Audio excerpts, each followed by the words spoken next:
Shalom, good morning. ఎలాగున్నారు ప్రియులారా? బాగున్నారా? దేవాతి దేవుడు మనకిస్తున్న ఈ ఉదయకాల సమయంలో తన లేఖన భాగము 143వ కీర్తన. ఇది దావీదు రచించారండి. 8వ వచనం చదువుతున్నాను, చూడండి ప్రియులారా.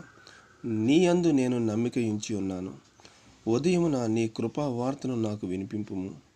నీ వైపు నా మనసును నేను ఎత్తుకొనుచున్నాను, నేను నడవవలసిన మార్గము నాకు తెలియజేయము. ప్రియులారా, దావీదు ప్రతి దినము కూడా నీ యందు నేను నమ్మిక ఉంచి ఉన్నాను, ఉదయమున నీ కృపావార్తను నాకు వినిపింపుము, నీ వైపు నా మనసును ఎత్తుకొనుచున్నాను అని దేవునితో చెబుతూ, నేను నడవవలసిన మార్గం నాకు తెలియజేయము అంటున్నారు. ప్రియులారా, దావీదులో మనం నేర్చుకోవాల్సింది చాలా ఉందండి. ఎంత స్థితిలో ఉన్నా సరే, ఏ స్థితిలో ఉన్నా సరే, దేవుడి సన్నిధి విడిచిపెట్టలేదండి.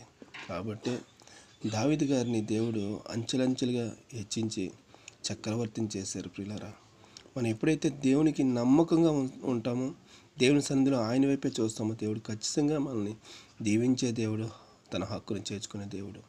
కృపాసత్య సంపూర్ణమైన మా పరలోపు రాజా, ఈ ఉదయకాల సమయంలో ఎంతమంది అయితే మీ వాక్యం విని ఆమెనని హృదయంలో తలంచుకున్నారో వారిని, వారి కుటుంబాలను దీవించండి, ఆశీర్వదించండి. మీ కృపలో వారు దిలింపజేయమని, ప్రతి ఒక్కరిని పరలోక రాజ్య వారసులుగా మలచమని యేసుక్రీస్తు వారి నామమున అడిగి వేడుకొంచున్నాము పరమ తండ్రి గారు. Amen. God bless you all.